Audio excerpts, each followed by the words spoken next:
suggestions and things that you think we can improve, topics you want us to touch. I know our Australian friend Sarah had some recommendations about international emergency management. Yep. Yeah. Shout out to Sarah. She used to work in Fairfax. Now she's in Australia. I'm sure she could probably provide some insight. She leveled up. She leveled up. She leveled up. Yeah. Although everything in Australia can kill you. So That's true. Be careful, Sarah. When you yes, please don't die. Yeah. We won't allow it. So what's been up with you? So I got a chance to go out to a place called Two Silos Brewery, which they don't sponsor this, so I'm not going to mention them again. But if they want to, yes, we'll mention contact us. And got to hang out with some of our EM friends in Northern Virginia. So, they know who they are. I'm not going to shout them out here just you don't want to call them yet. No. But it's always good. So this group that we've been kind of hanging out, I would say like quarterly, because EM, we schedule everything at intervals. And so we do this. We've been doing it quarterly. Then COVID happened, and we hadn't gotten together since COVID, I think, actually. And so we had a chance to get that gang back together, which is always fun, and drink some beer and have some good laughs and some cries over things we've done and dealt with through COVID and all that kind of Understood. stuff. Understood. Yeah. How about you? Mine was really, I talked about it last time, the R325 class, which was, I think the official name is the National IMT Tiered Assessment Exercise. Because it's complicated. Yeah. And there's not an acronym yet. I'm sure at some point there's going to be like a 6-letter acronym. There must be. Because that's how we do it. That's how that works. So I went to that. I was there in Emmitsburg, the National Fire Academy, Monday through Friday last week. It's a good course. I don't want to talk about it in detail because that's like a slippery slope. It can get out of hand quick as far as trying to do the building blocks, about emergency management. So at some point we'll come back and review that. Yeah. But there was a lot of effort that went into that program. I think everybody walked away learning something. In addition, we got the last day was an exercise. So okay. I don't want to call out the city or anything because if somebody in the city hears that they're being used for a scenario, they're gonna be like, "Why are you flooding my city?" Right. So in this one, it wasn't Central City. We were we got deployed to Tennessee, and we had a flooding incident to deal with. Some of the cool things, some of the unique things about that is like the command post flooded. That was one of the one of the messages we got. Like, hey, guess what, guys? Yeah, that's never good. In an hour or 2 hours, your command post is underwater. You need to move. Right. Right. So that was like it was just fun. I mean, you know how those go. Yeah. If you've ever participated in exercises, at the time they suck, and everybody knows they suck. But after it's over, you're like, that was pretty cool. Yeah, we had a good time. Yeah. You have to embrace the suck. Right? Yeah. So yeah, that was good this week. Just been working my daily. Had some emergency management conflict, as tends to happen for you emergency management people. Yeah. So we had some conflict between agencies working out. So that was the highlight of yesterday. Other than that, not a whole lot. So today's list of topics, I would say. Yeah. We mentioned acronyms. There's acronyms for everything. Yes. So today, the overarching message is mutual aid. So do you want to give a brief overview of that before I start getting into I brought the receipts. Yeah, let me just say, when Ian called me and he started talking about, we had a discussion about talking about mutual aid for this episode, and then Ian is calling me on the phone telling me about his rabbit hole of research he's been doing, and I think anarchists came into it, and I was like, oh, that's going to be an interesting episode. Philosophies.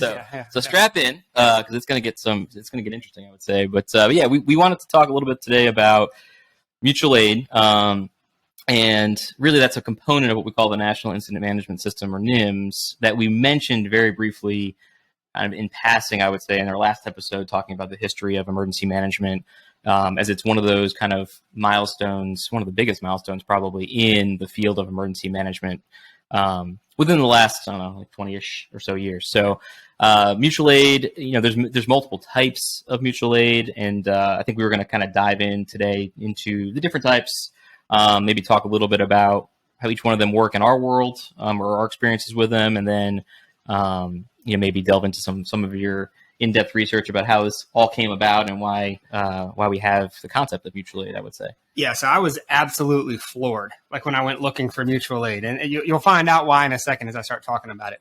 But this is something that we kind of deal with every day. We know how it works. Yeah. But when I went digging, it was overwhelming, kind of where this came from, and I guess I'll just leave it at that. And if you're good, I'll start jumping into it. Yeah, jump in. And as Paul was saying, there's a lot of there.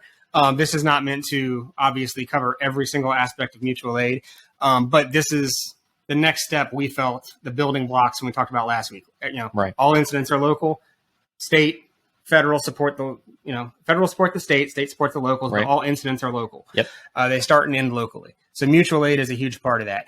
Now, where it got interesting, and I actually have notes because there was so much new stuff that I found out that I was just like floored. And I was like, I have to share this stuff because, you know, I've always said, you know, as far as growth and emergency management, one of the best things you can do is make yourself uncomfortable. Yep. You know, so like when I was in the military, I was in charge of training for our division. And so my philosophy was like, if Paul doesn't know anything about the Phoenix missile, well, guess who's doing the lecture on the Phoenix missile? Right, You know, because then you're forced to kind of become an SME or subject matter expert on that particular topic. So this was, I wasn't anticipating learning as much as I did, but I did learn quite a bit. So one of the things I wanted to say up front is the concept of mutual aid. People have probably heard that term. And mutual aid has been done for literally thousands of years, like since the dawn of civilization. And the official definition that I found was the voluntary reciprocal exchange of resources and services for mutual benefit. Right. So that's one sentence, kind of sums up the whole thing. The part that I didn't realize, and I listened to political podcasts of just about every variety. So I had heard a lot of anarchists talk about mutual aid as like one of the founding principles of anarchy. Yeah, this is very fascinating. But my point is that based on my sketchy podcast listening, that I had heard people who very much believed in mutual aid as the concept of like neighbors taking care of neighbors. Right. So in that philosophy, speaking very generally, the concept is like, okay, well, I live here and I know how to grow food. You live across the street and you're a doctor, you know, so on and so forth. So in case good concepts for a disaster, you have all of your neighborhood, you know who you are. You've already talked about some of these things. You know how to get a hold of each other. When something happens, I know who's the veterinarian. I know who's the doctor. I know who can grow things. Right. Everyone has their own strength. They can provide their strength to the community as a whole, which is a huge tenet of actually emergency preparedness that we talk about a lot. But I never really made the connection between that and mutual aid as the same concept. Yeah. So where the anarchist philosophy gets interesting is like, okay, if there is no government, then everything works this way. Right. You know, so I'm not going to debate the merits of that.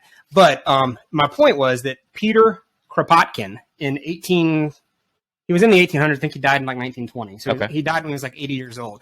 But he was an author who wrote a book basically about mutual aid being the next step of human evolution. Right. So now we're already using words that I'm like I don't even understand what's happening right now. But his concept was, you know, now we refer to liberal in the U.S. as like a left leaning whatever. Back then, you know, liberal was very not that, I'll say. So he was arguing against the concept of social Darwinism, where like we're neighbors. You may be a doctor. I may grow food. But if you're hungry, it's Darwin's law. Bye. You need to survive on your own. Yeah. You figure it out on your own. Right. And so it was like the survival of the fittest. Whoever was the most prepared would survive. So he was arguing as part of his anarchist philosophy that the next stage of evolution, in order for civilization to survive, is mutual aid. Yeah. Like you, as a culture, as a planet, whatever you want to call it, we won't survive unless we do things this way. Right. So again, when I just looked up mutual aid and that's what I found. And honestly, it was a Wikipedia. Mutual aid, parentheses, organizational theory. And I was like, well, I think that's what I'm looking for. And I clicked on this and I was like, oh, what is happening? Yeah, it was way more than I bargained for, but it was really it was really interesting to read. I didn't have any idea. So Kropotkin wasn't claiming that he invented it. He was saying it's always been there, but here's what we're calling it. Yeah. You know, he started to kind of like pushing it as a philosophy. Yeah. Or like it's an important thing that community should be practicing, I guess. Yeah, and what amazed me was even that social Darwinism part that he was arguing against still exists. Yeah. You know, and it's emergency management people are people in, I would say, public safety for the most part, hopefully, aren't big partakers in social Darwinism because their entire their basis of their careers. Yeah, the basis of their careers, their life's work fight against that concept. Yeah. You know? So, but that still is out there. I mean, I've had conversations with people who I may or may not be related to, and when they see a disaster, their thing is like, well, screw them, not me, you know? Right. And that's the exact opposite of what he was arguing, so on and so forth. So that was just a little bit that I found that I was just kind of fascinated with. That's super interesting. Yeah. So what we're going to talk about is local mutual aid, state mutual aid, and then national and international. Yes. So I have a story. I had some information that was passed on to me like 20 years ago about mutual aid. And I was you still remember it. Bits and pieces. So yeah, very, very small amount. So I went yesterday looking for like the receipts. I was like, I remember this story. How do I backtrack and get the data behind it? Yeah. Okay. So that's what I'm about to say. So the data is not all there. Okay. All right. Okay. I'll just say that up front because I don't have all of the specifics about exactly how things worked out. But I'm going to give examples from the National Capital Region where we are. So Air Florida. Yes. You've heard of Air Florida. We have heard of Air Florida. Yes. Okay. If you were in the National Capital Region, you've heard of Air Florida, I would say. Right. Yeah. So Air Florida, the story I had been told way early on was that Air Florida was kind of the start of the National Capital Region's mutual aid system. Yes, I've heard the same. Okay, so you've heard the same story. So shockingly, when you go online and you start looking for this information, it doesn't specifically say that this was messed up, this was messed up, this was messed up, right? Yeah. So there's a lot of information out there, but there's not, like 1982 is when Air Florida Flight 90 happened. And there's not a lot of documentation about like after action reports and things like that. Okay. There one was done. I found reference to it, but as far as finding the document, it's just Can't not, find it. it's not going to happen. Okay. At least for me with my Google skills. Yeah. So that being said, Air Florida Flight 90, January 13th, 1982. If you're not from this area, the 14th Street Bridge connects Arlington, Virginia with the District of Columbia. Yep. So January, if you've been here in January, it's cold. Right. The plane crashed, hit the 14th Street Bridge. I think killed 4 people on the bridge, 4 other injuries on the bridge. And all but I think 5 people died on the plane. Yeah. But if you haven't heard of this, you haven't seen it, go on YouTube. I'm telling you, go on YouTube and look up Air Florida Flight 90. Yeah. There was absolute chaos, which may not be on YouTube. But basically, you had Virginia had a mutual aid agreement. Northern Virginia, Arlington, Fairfax, Alexandria had a mutual aid agreement, but it stopped at the D.C. border. Okay. And then Maryland may or may not have had one with D.C. I think they probably did, but it was a little bit disjointed. Right. That's the overall message, I guess, that I'm trying to say. So you had 2 sides of the river, one being Virginia, one being DC, and they had their own incident command set up and both trying to handle their side of the river with no real coordination between them. Okay. Then you had on the bridge, which was a whole nother story, a whole other incident within an incident, like a disaster within a disaster. But the reason I said go on YouTube, go on and watch the Park Police helicopter, Eagle One. Yeah. Okay. Absolutely amazing. So when I was at the 911 center, that was, how do I say this without insulting anybody? Eagle One would fly. Didn't matter. Snow, rain, wind, didn't matter. So if we had no other options, if other people said we can't fly because it's too sunny or too windy or whatever, we could call them. And it was probably the same generation of pilots, like the Vietnam medevac pilots. And they just did whatever. They were just like, I've seen it before. Yeah. So they would go on everything. But there's video on YouTube of Eagle One basically flying, skids dragging the water, pulling people out. Okay. Which is thinking about aircraft safety and stuff now. It's like the chances they were taking. Yeah. Because they were literally, if we don't do something, these people are going to die. Right. And they pulled people out of the water, saved lives, and it's on video. I mean, there was a Pulitzer Prize for the photography of some of this stuff. Okay. So it's absolutely amazing. One of the takeaways from this entire process was the idea that there needs to be like an automatic mutual aid system that encompasses these issues, like 2 commands and stuff like that. Right. So when I was at where was I? I had another class, because apparently that's what I do with my time. I was at another class with somebody from a state that I'm not going to name. But that person, I'd always take it for granted what our system looks like. Okay. You know? Yeah. Yeah. But I was talking to somebody from a state that may or may not be the state you're from.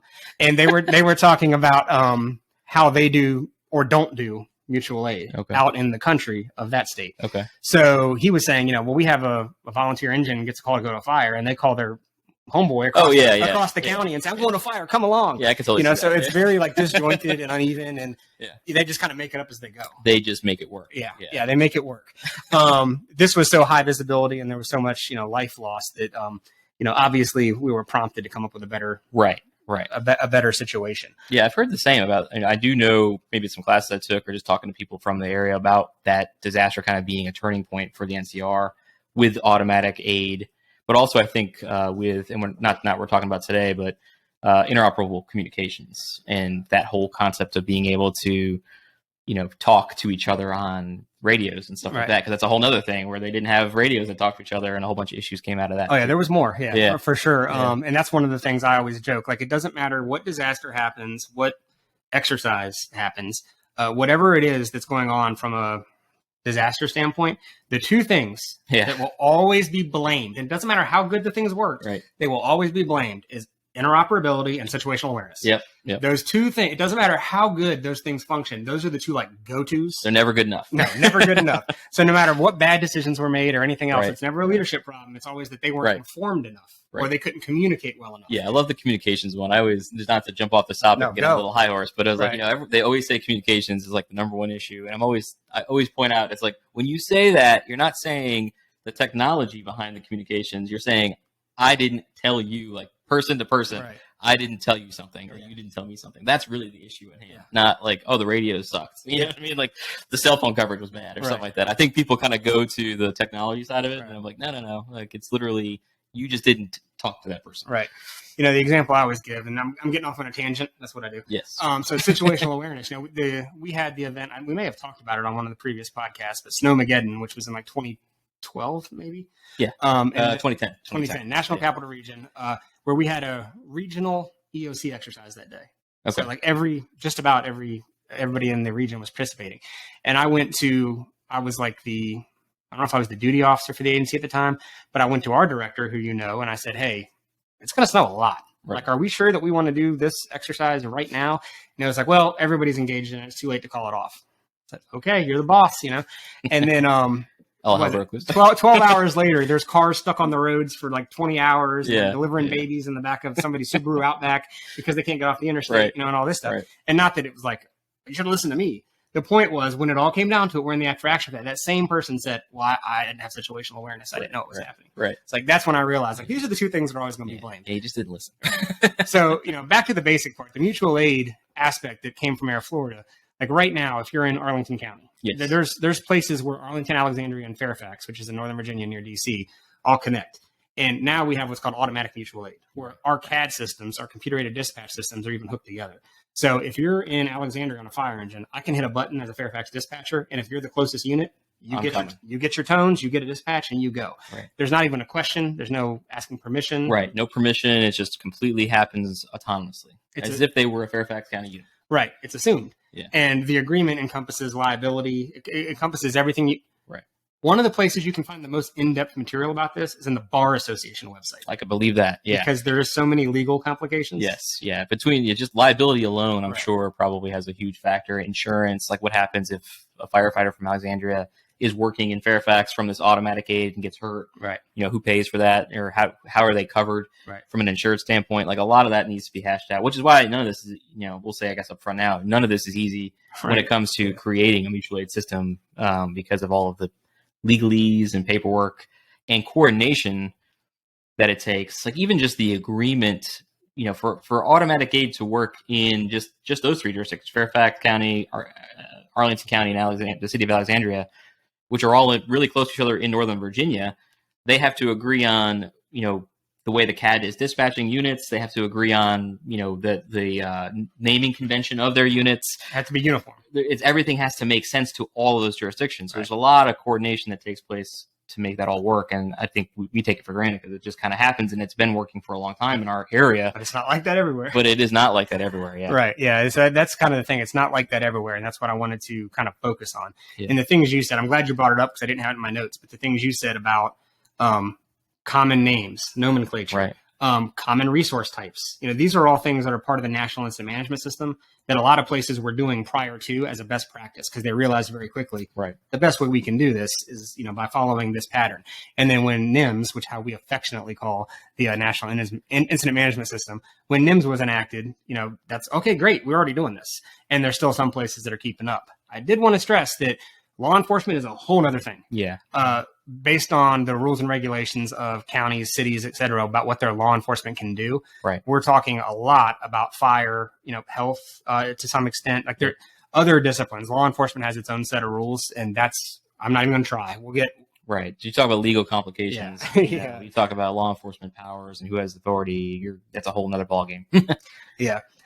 So we're not going to touch that, but the Air Florida, the end result was you had 3 states, multiple jurisdictions, all these people arriving and helping and doing the best they could to help. And afterwards it said, well, if we were coordinated better and had planned for this, maybe we would have done a better job. Right. That's the gist of it. So what it led to was the what we call the Mutual Aid Operations Plan, which encompasses the whole National Capital Region. Everybody signed on. And when somebody has a large incident, 9/11 in Arlington, we had units from all over the NCR there supporting it. Because when there's a disaster, not only are these, in this case, fire departments, dealing with that incident, there's still people back home having heart attacks. Right. You know what I mean? Right.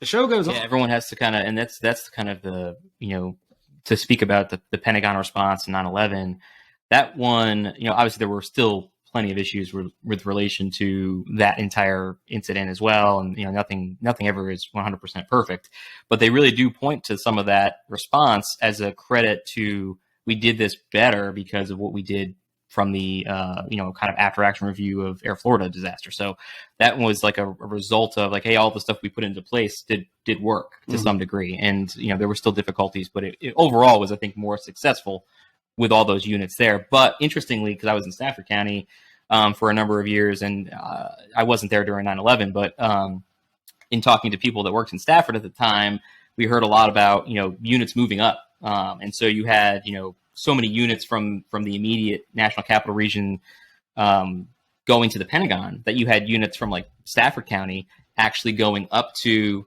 Fairfax County to help run those regular calls. That's our buddy Loki. Yeah, this is Loki. This is Loki. I actually had one of my friends point out the other day. I haven't seen Loki on the podcast. Yeah. There he is. There you go. So this is Loki. Yeah. Welcome aboard, Loki. All right. So you have anything you want to add on local mutual aid? I was just going to say, so there are two kinds there. We talked a lot about the automatic local mutual aid, which we have as an example in the National Capital Region. There's also just regular local mutual aid, not automatic, where you do have to still request units to come in, but it's local in that it's with your neighbors, your neighboring jurisdictions, and that still is a lot of work going into creating these agreements and signing them and laying out what they can and can't do when they come into your jurisdiction, and who's things like insurance and all that kind of liability issues. So there's those two types, automatic and just general local mutual aid. Okay. So I feel like the way we've described it, people should have a general idea of what mutual aid is.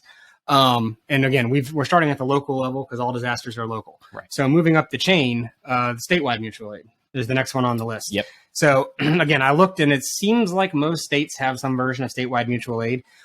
So I'm just going to throw that out there ahead of time. I'm speaking specifically to Virginia. Yeah. But it's pretty easy for the Virginia Department of Emergency Management for a locality that has a disaster to, basically request, that locality will request, we need help. We need this particular type of resource. And they'll send a request to the state, and the state can pull from somewhere else in the state. Right. So that's the concept behind statewide mutual aid. Yep. That was the one where there wasn't like a bunch of cool stories attached. So like for Virginia, it was the Commonwealth of Virginia Emergency Services and Disaster Law. Again, no acronym, but there should be. And that was in 2000. Okay. So that being said, Virginia was one of the first signatories to EMAC, which we're going to talk about in a minute. Yes. So anything on statewide before we move forward? I mean, I actually do have an example, I think, that would relate to you, believe it or not. What? Yeah. Do it. Tropical Storm Lee. And the response to that event, which was in 2011, I think. The need for swift water rescue teams was apparent in Fairfax County while that event was occurring, and they actually did put in a statewide mutual aid request, and Virginia Beach responded to it. I think Roanoke did too. In Roanoke, yeah. And I want to say, so for those that may not know, Virginia, you should look it up. Northern Virginia, Fairfax County, almost to DC, the very northern tip of Virginia, and then Virginia Beach, maybe 3 hours, 4 hours ish south, still on the coast side, but not close, not super close to Fairfax County. And so these teams were coming up from Virginia Beach, and one of the things that's I would say a struggle when you're trying to do statewide mutual aid is you have to really kind of plan ahead.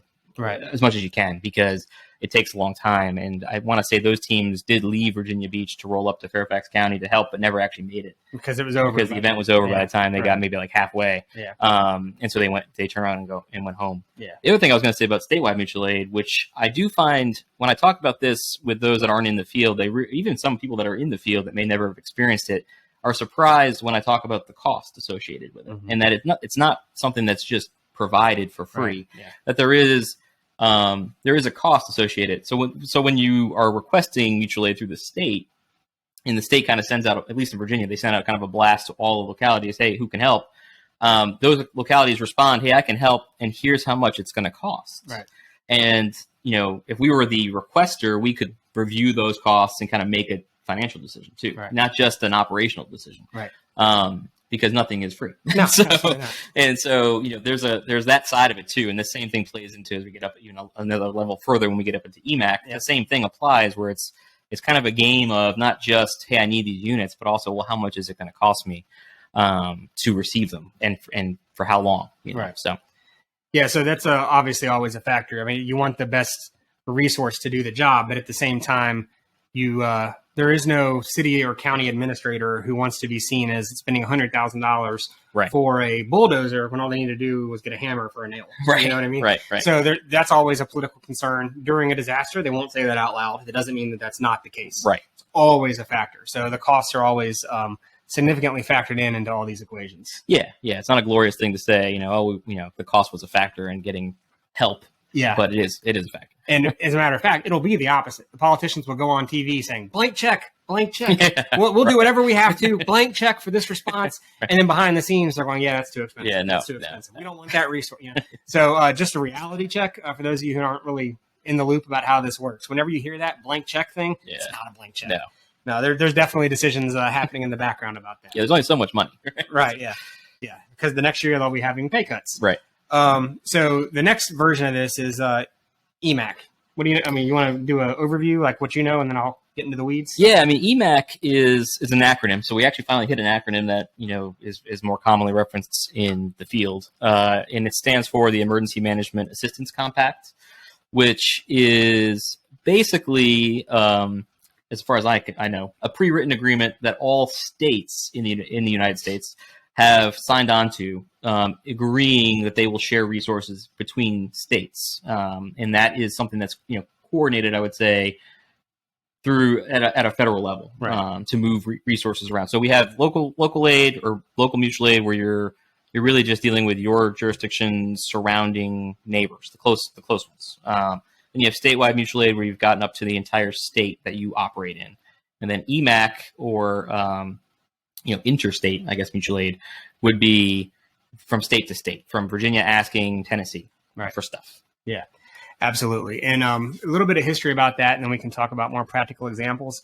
So this EMAC is something that I personally live and breathe. I have to deal with it almost on a daily basis to some extent.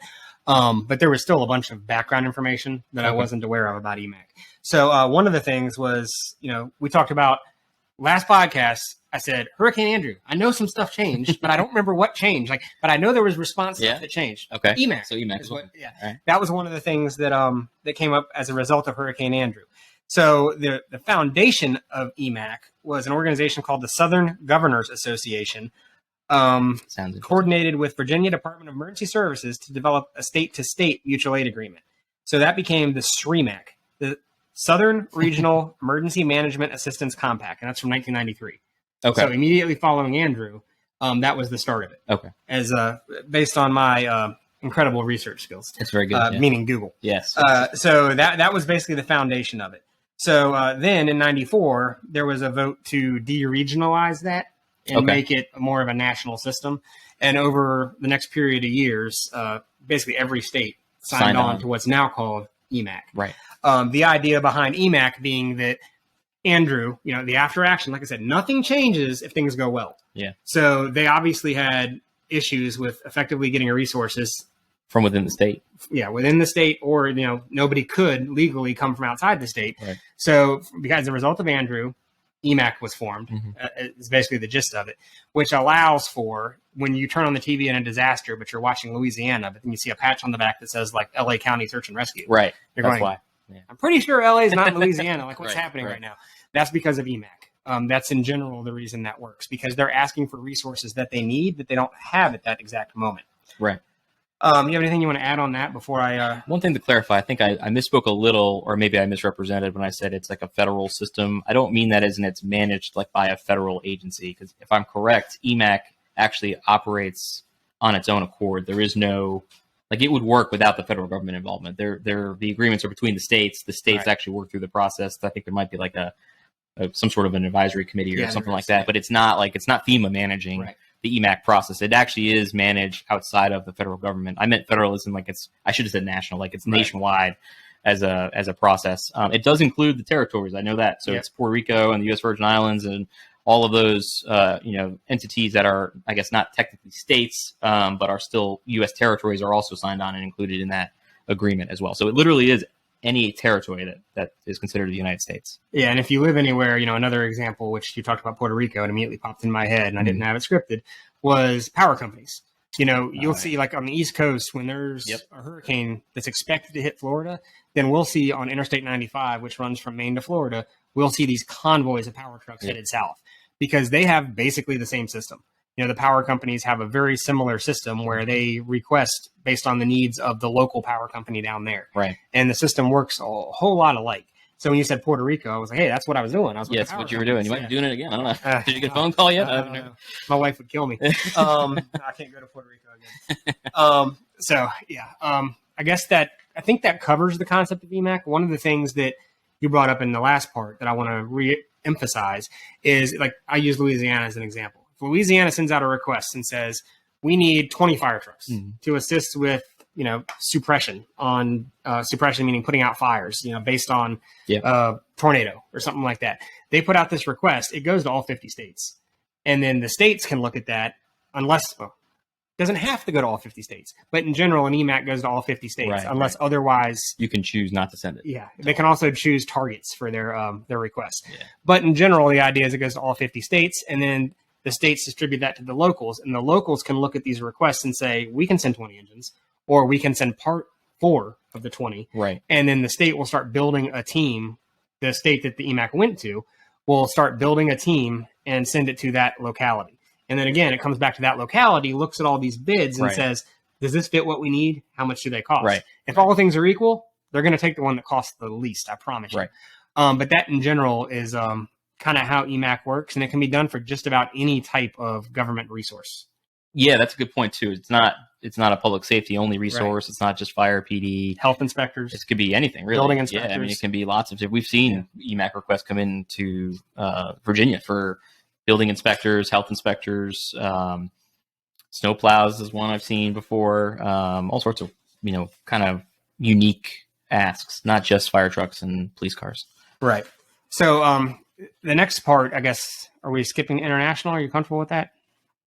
Yeah, I think it gets weird quick when it gets real weird quick. But there is an ability for international aid, I guess we could say it that way, and there are components that we're familiar with that do provide international assistance, i.e., Fairfax, Virginia Task Force 1, which is a federal asset. America's team.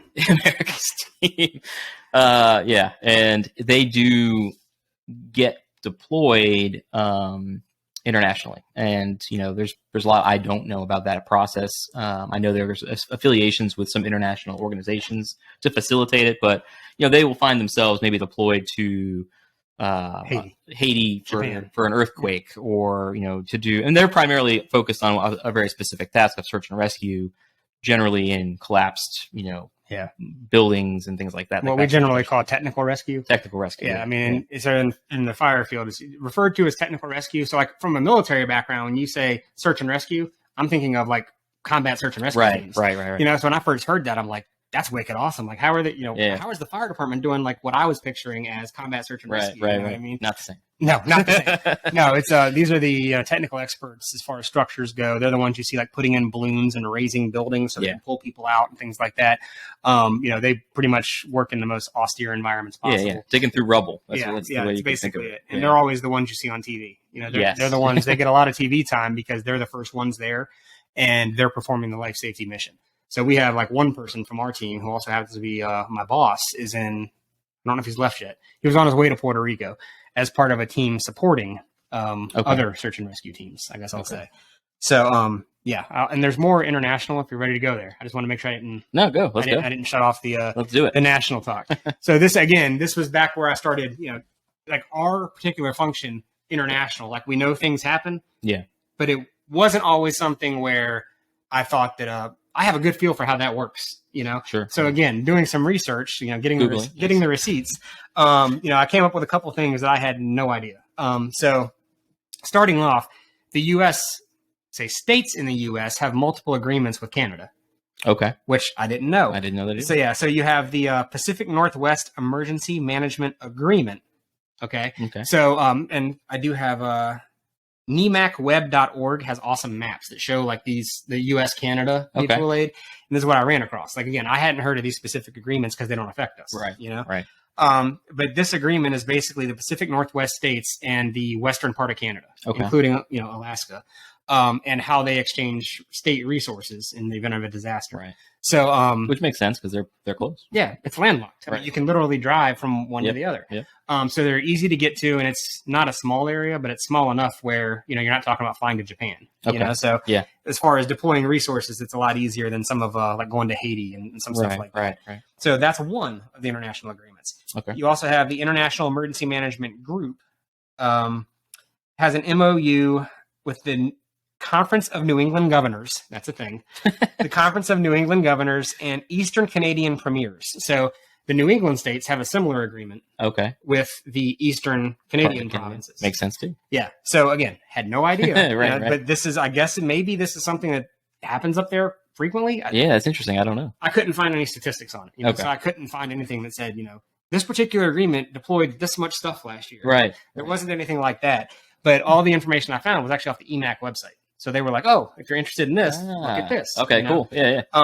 So yeah, it was pretty fascinating. So that covers let me see, New Brunswick, Newfoundland, Labrador, Nova Scotia, Prince Edward Island, and Quebec, and then the states are Massachusetts, Connecticut, New Hampshire, Maine, Rhode Island, and Vermont. Nice. So that's everybody who's under that agreement. The last one that I'm talking about for these set of 3 agreements is the Northern Emergency Management Assistance Compact. Same concept, but which states are missing right now? The ones I mentioned. The Midwest, right? The Midwest. Yeah, like Michigan So that's exactly what this is. It's like basically the Midwest states supporting the middle of Canada. Interesting. Right? I was again, worked in this for a little bit, and this is the first time I had come across any of this. I've never heard about that either. Right. So those are 3 of the, I guess, examples is what I would call them. Right. Of international emergency management. However, there is significantly more. So a couple of things, and I'm hoping I'm not going to mess this up. So your example of the urban search and rescue teams. Yes. Right? Yeah. So they deploy under numerous models. So they have like different agencies that will send them places depending on what's going on. Okay. So USAID, which is the United States Agency for International Development. And then they have a division called the Office of Foreign Disaster Assistance. Okay. Yep. All right. Yep. So USAID going international can pluck these teams, these USAR teams, and send them to Haiti and say, "We need your help with this." Right. What I didn't realize is because I'm so used to hearing USAID and the concept of disasters. Yeah. They do a whole bunch of other stuff. Oh my goodness. Yeah. I didn't know that either. Yeah. Yeah. I mean, they have like their webmaster has got to get paid $2 million a year because the amount of data and stuff that they have on that site. I think I read somewhere there's 300 people in that agency. But the amount of information on that website is staggering. Really? Okay. Yeah, I mean, up to the minute, like what we've done this year, things like that. Yeah. Which in the scope of their entire site is amazing because there's just so much there. But they also do, like one of their missions was managing elections in a certain country, making sure free and fair elections, women's rights. No kidding. In North Africa. Yeah, so they have... So it's a big mission. Humanitarian covers quite a bit. Yeah, it does. In the context of USAID. The OFTA is how we refer to it, but the Foreign Disaster Assistance Office is the one who kind of sends them out to do the USAR team in particular, out to do disasters. One of the other things I didn't realize is they have designated disaster assistance response teams, DART teams. Have you heard that before? I've heard of DART teams before, yes. So I didn't know anything. I hadn't heard that before. But basically, it's an IMT, an incident management team. Like when it looked at who they roster, that's what it is. It's command and general staff. Okay, interesting. So they even use the same nomenclature. Yeah, that's interesting. Yeah. So that was all news to me. I was more fascinated with all the different stuff they do. Even COVID, they have the Worldwide Vaccine Initiative, which I think they called WorldVax. Okay. But it was the same thing. It was like, okay, we have vaccines. How do we get them into arms, places that aren't here? Right. Right. Because obviously we know there are countries that don't have the infrastructure to develop. There were times when we were wondering if we had the infrastructure. Yeah, that's true. So there's countries that don't have the infrastructure to support this giant operation. Right. And that's where they stepped up. I mean, even their website made me a little sniffly, because it's I guess their motto is like help from the American people or aid from the American people. Right. And it's like, so it sounds like from their mission statement that they look at it as they're representing America to help other countries. Okay. Unfortunately, we always hear about us bombing people and not helping people. Yeah, it's funny how the narrative is. At times. But they do get, like I said, there is a lot of screen time that the USAR teams in particular get. Yeah, they capitalize on that. I would say quite a bit. Yeah. They're well known. Yes. But they do dangerous work, and we're thankful they're there. Yeah. So I'm trying to think. The other model for like the urban search and rescue teams, if something happens in the country, they can go through FEMA. Okay. So FEMA can also deploy them. So this is, as I understand it, they have two sets of rules, two sets of tools about what they can and can't do. Because if they go international, there's a certain set of policies, rules, and things they can use, even if it's like software. Because the international community has agreed upon it or something. Has agreed upon it. Yeah. Okay. So like the international search and rescue teams have a certain model, certain standards, certain tools, and they have to be interoperable, right? Yeah. Look at that. Yeah. Look at that. Tying it back. And then, in the States, it's a separate thing because you're working for FEMA. And in the States, there's a different agreement. So they can deploy under either of those models. Okay. Is the gist of it. But yeah, I would just reemphasize that the USAID website is absolutely astounding. Like the amount of information they have on there. Yeah, I'm going to go take a look because I don't think I've ever looked at their website before. I hadn't either. And we both know a couple people who have worked for USAID. Yeah. And the fact that I never said, now, I know what they do. They send USAR teams to Haiti or Japan or whatever, but it never hit my radar, the scope of exactly all the things they do. Yeah. And like I said, I think I read it was 300 people. And I'm like, how does that even work? I mean, it's just... that is fascinating. I guess like a part of what they do, they probably have to do a lot of self-marketing, but also like showing their worth to probably get funding. Oh, yeah. And so whoever is doing that, shout out to you. You're doing a great job. Right. Yeah. Yeah. It's probably the website, the webmaster. Yeah. I'm putting it all on the webmaster because it's an impressive guy or girl. But yeah, there's just a ton of information on there. And like I said, I didn't know a lot about international because it's not something we deal with on a day-to-day basis. Right. But when I started seeing this like Pacific Northwest and the New England thing, I was thinking back to 2016 when we had Canadian wildland fire teams helping in the West. Yeah. And so that was how it probably worked. Yeah. Interesting. There was a big deal made out of it at the time that we had like Canadian teams in like Washington and Oregon. I would be curious. I know we definitely have some folks I think listening or watching this that are from the Pacific Northwest area. I'd be curious if you throw in the comments on our YouTube channel or shoot us an email or hit us on Twitter at survivingcc and just like if you've experienced it or seen how that process works directly. Like shout it out or let us know like how it worked or what it was. Is it common? I'd be curious. And same goes for like the New England states. Right. Like I know New York wasn't one of the states listed in that agreement, but I'm sure it's on for the Midwest one. Yeah, but I'd be curious. Like have you ever dealt with or seen that in action? I guess because we definitely haven't. Not down here. Yeah. So yeah, that's about as much as I had on the international deployment models. Yeah. So again, we've gone from local mutual aid, which we use the Air Florida example of how to improve responding across jurisdictions, local jurisdictions, and you have statewide mutual aid, which you gave the example of like Tropical Storm Lee, and like Virginia Beach and Roanoke, who, if you don't know, Virginia Beach is 4 hours one way, Roanoke's 4 hours the other way, from where they were needed. But the statewide mutual aid request is a good model for that. Yep. And then EMAC, we talked about Hurricane Andrew, and hopefully we got to I don't know if we did really give an example of that. We didn't, I don't think. Although you could probably talk to like you mentioned it, but didn't elaborate yet, which is that you deal with EMAC as a part of your life, and it's the best part of my life. Right. I was gonna say, so why is that? Yeah. So as part of the National Capital Region Incident Management Team, one of the models, I guess I'd say, with which we deploy and exercise our particular set of skills, one of the models in which we do that is EMAC. And it's probably, even though it's not extremely common, it's the second most common way that we do things. So a few deployments I've been on, like Hurricane Matthew, we went to North Carolina. I got a Black Hawk ride. That was pretty cool. That is pretty cool. We went from working at the North Carolina State EOC. We were requested to the EOC. Yeah. We were given a problem, a planning problem. And it was almost like a class, like a college class. It's like, sit in this room. Here's your problem. You five figure it out. Come out with a solution. Basically, yeah. So they were like, you can talk to whoever you want, get whatever information you want. So we came up with a solution. And the problem was, that we were in Raleigh, right? And the rain was basically falling in Western Carolina. Okay. And so they were saying, in 4 days, this water is going to be down here. It's going to move. Right. And when that swell hits this area is going to be 10 feet underwater. Right. So there's a hospital here, but there's no hospital on the other side of the bridge. You know what I mean? So they were like, okay, what life safety issues is this going to present when this happens in 4 days? Right. So our team put together a scorecard, basically, where we prioritized life safety infrastructure. Okay. And then said, okay, based on the fact this hospital is going to be cut off, and we were able to give advice, I'll say. It's almost like an SRT mission, which we'll get to later. Right. But we were basically able to come up with a plan and give advice to the state about how to equalize or mitigate mitigate the impact of these life safety issues. Okay. So a lot of it was moving infrastructure. Like North Carolina has like a mobile field hospital. Right. Okay. You know, so like that was one of the moves. things we said, this should probably go here. Right. And we had a scorecard. So I wrote like a 6 or 7, I was planning. So me and Amelia wrote like a 6 or 7 page plan that said, you know, this is maybe what this should look like, but here was like the math behind it and why we recommend this. Right. And so they looked at it and said, this makes sense.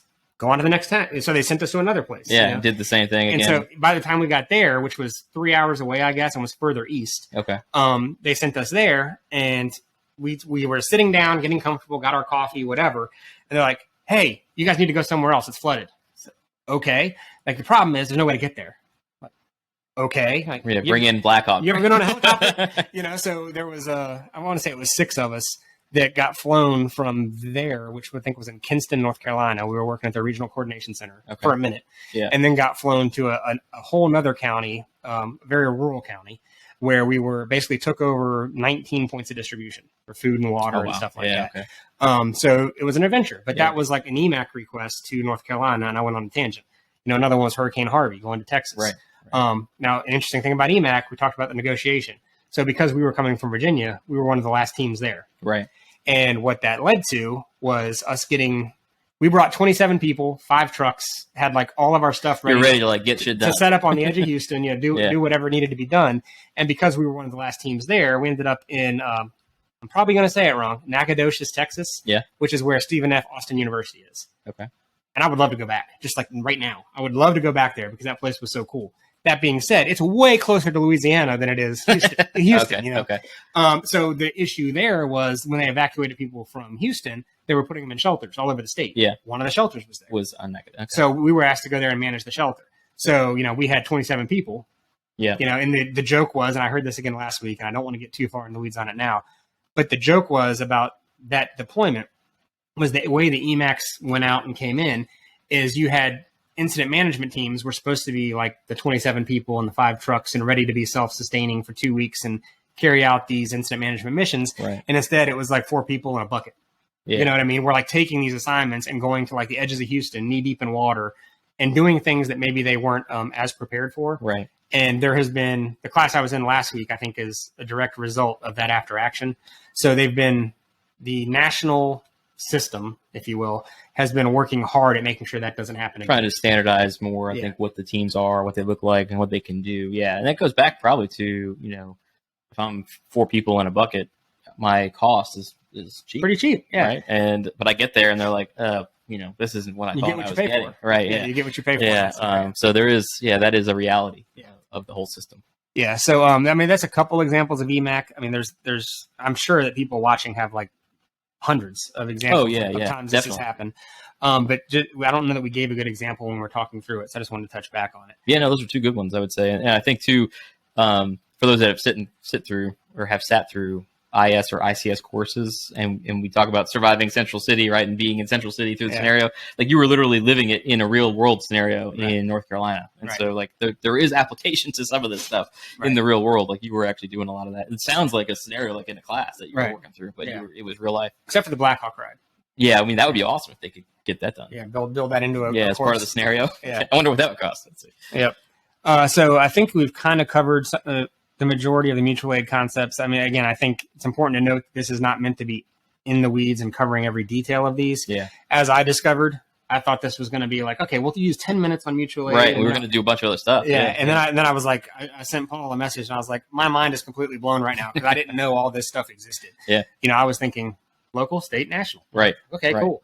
And then I came up with a bunch more. So it was a pretty fun exercise. Yeah. It's one of the fun things about doing these episodes too, I found is it's like a kind of, result of doing the episode itself is getting to, you know, look into some things that we know, I would say, about maybe at a surface level sometimes, or we know how it works where we are and how we deal with it. But when we look at it or look into it more, we find some things that we didn't know, which is really cool. So at least for us, it's really cool. I don't know. Oh, yeah. Maybe that's a little nerdy. I don't know. No. I absolutely agree. You know, I like when I can go look at something and find out I was stupid.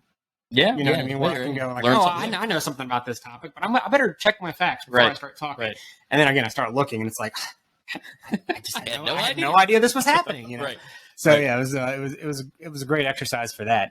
We're at about 50 minutes. Do you want to jump in on the next topic or broach it? Or I think I'll broach it just a tiny bit, but I definitely think, and feedback would be appreciated on this front as far as like how long is too long for an episode, or where's kind of the sweet spot on length. I know our first episode was only about 20 so minutes.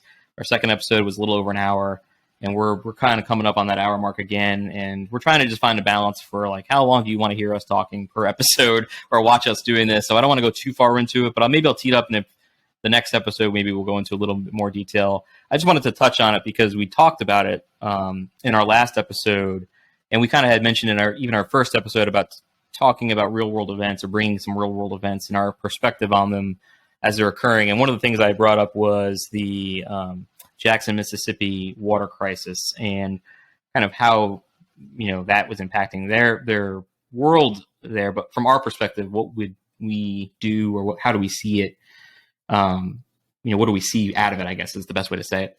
And so I had done a little bit of research on it, and I think we could spend a lot of time on it, and I don't think we're going to do that now, but I did want to just kind of touch on this concept of two different sides to these like crisis or emergencies or disasters, right? And at its surface, you see in the news and you hear about a water crisis in Jackson, Mississippi, and the reason is because of a flooding event, right? So there was severe weather, lots of rain fell, the river that is connected to this water treatment plant or is adjacent to it crests at a very high level for 2 days, and it creates issues for the water treatment plant and effectively shuts it down, which in turn shuts down water to the city of Jackson, Mississippi, which is a huge humanitarian crisis.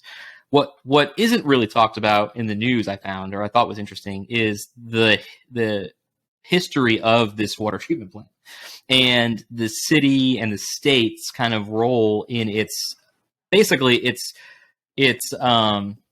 failing over the last 2 decades, basically. And so you go back and you look at this water treatment plant and you find that not only has it failed before, but it has major infrastructure issues. It is basically falling apart. It's had multiple failures over the last 10 years. There's definitely a political game being played between the city itself and the state when it comes to funding this particular problem. There was issues where they basically they have a private company that sends you your water bill. They screwed up sending the water bills, and so for years they basically just said you don't pay for your water anymore in Jackson, and that obviously created a gigantic shortfall for maintaining the water system.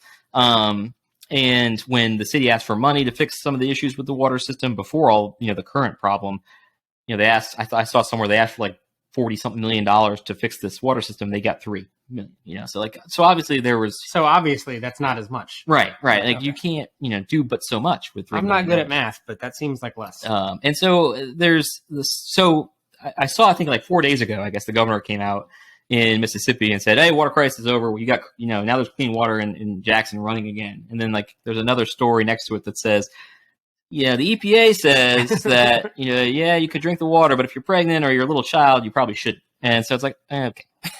So it's still a problem. And this is one of those problems that is, or could have been, prevented, right? It's a preventable problem. Right. The system was failing. It's been known to be failing for many years. It had multiple outages leading up to this particular outage. It was not, I guess, when your water treatment system prior to the flooding is basically running on the backup pumps because everything else is broken, you're just asking for it to fail. And sure enough, it did. And so in our field, we always kind of, I feel see two sides. One is, especially at the local government level, you're involved in a lot of discussion about many things in local government, not just our emergency operations center or our response to disasters, but you're in the loop, I would hope, on other things that are going on in local government, like what's going on in public works, what's going on in these other components. And I would say as an emergency manager, or at least in the field of emergency management, if you hear of or see these things related to infrastructure problems, that you would say something. And maybe you did, maybe they did in Jackson. I don't know. If you see something, say something. All right, but you would maybe hey, this, I'm not in the water authority, but this doesn't look good, right? Like, this is probably not good. And that's a tough hill to climb, I'm sure, for most, because as much as we maybe want to affect change in some of these areas, because we know it may affect us down the road, you don't always have that kind of juice, if you will. And then the other side of it is, no matter what actually happened leading up to said problem, ultimately, emergency management needs to deal with the problem. And that's the other kind of side of the coin. So you kind of face this duality of trying to maybe identify and pre-work on mitigation type efforts, if you will, to avoid what could be a crisis. But then eventually, if you don't get it done, or it just doesn't get done because of lots of reasons, you will have to deal with it at the other end. And so in this case, you see that where, clearly clear history of problems, and then ultimately it does fail, and now you got to deal with the problem. And so that was kind of really what I just, from my perspective, that's kind of how I look at it. And I am curious for those EMs that are maybe at the local level or a local government level. Have you seen these similar things maybe in your jurisdiction? Have you come across some of these things? Have you ever tried, to weigh in or affect a change there, if possible, even though it's really maybe not your lane? And you got shut down. You pretty much got shut down. Yeah, you were told to get the heck out of the room. It's not, you don't know anything about water. Right. Yeah. Right. It's not your job, dude. But I did stay at a Holiday Inn Express last night. So. Right. So that's all. I just wanted to kind of touch on that a little bit. And at some point, maybe we'll kind of keep doing this. I don't know if there's a lot of comments or questions about the water crisis, we could go into it further. There's obviously Hurricane Fiona in Puerto Rico, and there's stuff to talk about there too that we won't get to today, but maybe in the next one we can touch on that a little bit. Yeah, a couple other things. And I mean, we haven't even talked about this, but one of the things I've kind of been working on secretly in the background is getting a climatologist on, to talk through weather phenomena, climate change, some of that stuff. I can tell you, I, again, was in a class. I took a course where I think she was a professor, but she was a climatologist. And she started off the course with like, the atmosphere is changing. The climate's changing. If you're going to argue with me, get out. Like that was how she started, like what she was saying. Yeah, no joke. She's like, I don't care who caused it. I'm just saying this is happening. Right. And this is where, this is where it's going. So she was like very blunt about, this is not a political issue. This is going to affect everyone. And we need to start talking openly about it instead of like everybody getting in your tribes, and stick your head in the sand and pretend it's not happening, So climatologist, also volcanologist. Yes. Okay, cool. Which is like, that's a cool, that's the most metal job name ever. Yeah, I would, I could see myself doing that. Yeah, I just love the name. Like, I guess it's because of like the mythology, Yeah. It's like if I was called a volcanologist, like I could just die happy. I'm just like, you know what? I had the most metal sounding job name ever. Right. I'm out. I'm Baphomet the volcanologist, something like that. So yeah, pretty cool. But there's specifically about volcanoes and lava flow and stuff like that, of which again, there was a million things I didn't know, and they're a wealth of information. So some other things that are going to be coming up sometime in the future. Again, our hope was kind of to lay some foundation and then get into maybe specific hazards and specific incident types, et cetera. Yeah. And getting guests on, like you said, is definitely something we want to accomplish. So cool. Yeah, absolutely. So, I guess a couple of things that we didn't do a good job. We're not, I guess maybe we are, maybe we're not. We're not self-promoters in the correct way. No. I'll say that. No. He's always promoting himself. I try, I'm all about the politics. So he's always promoting himself, but this is, we are looking at this. We want people to like, subscribe, for our podcast, for, the YouTube channel, so on and so forth. And honestly, it's just like when I told you about that comment from Nikki from Texas. It was like, people are listening. I don't care how many people it is. If somebody's getting something out of this, it feels good. Yeah. So somebody's getting something out of it. That feedback really helps us and reminds us like, hey, there are people listening. Like, this is worth doing. Yeah. I mean, we have fun, but we could also sit here on the couch and drink beer and have the same conversation. Without the microphones. Well, maybe we still would, just because it would make us feel special and unique. But we obviously want that feedback. So remember, Surviving CC at Twitter. Yeah, so it's at Surviving CC on Twitter, Surviving Central City on YouTube, and then survivingcentralcity@gmail.com. And we may branch out into other social media aspects. Right now, we're just on Twitter. We're not doing Instagram. No Instagram. No Insta. No Instagram. But so keep your eyes open for Surviving Central City and other places. But for now, Twitter at Surviving CC, and then YouTube. The easiest thing too for the YouTube is to subscribe and then click that notifications button, because then you'll be notified when we push something new to to the site. For whatever reason, I just thought of when we were talking through that, or when you were talking through that, the great philosopher Kanye West. Oh yeah, yeah. Talking about I can't remember the line. I was on the gram and I don't even like likes. So no Instagram. We're not doing Instagram. We are violently opposed to Instagram.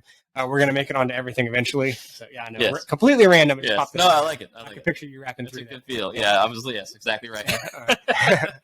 All right. So for now, I think we're adjourning episode 3. Yeah, so it's stay classy, survivors, and keep on surviving.